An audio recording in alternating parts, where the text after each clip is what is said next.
Hello everyone and welcome to Vlinko's channel. In today's video, I will guide you through the resolution for the issue where Searchhost.exe is suspended on your Windows computer. And now, let's get started.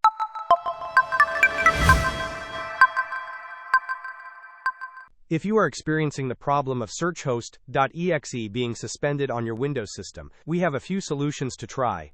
First, let us focus on a quick fix by restarting the Windows search service. To do this, simply open the Windows search bar, type the word Services, and then select the Services application. Once the Services window is open, scroll down the list until you find the Windows search service. Right-click on this service and choose the Restart option from the context menu. This action often resolves temporary glitches.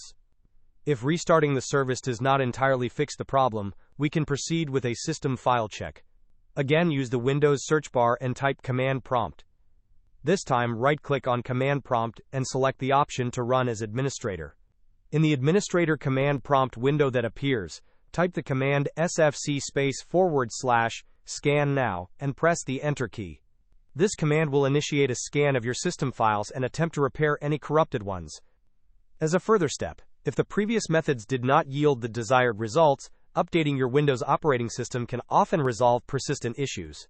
To do this, right-click on the Start button and select Settings from the menu that appears. Within the Settings window, navigate to the Windows Update tab.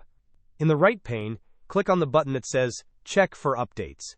Installing any available updates can help ensure your system has the latest fixes and improvements. Hope this was helpful. Don't forget to like and subscribe if you enjoyed. As always, thanks for watching and I will see you in the next video.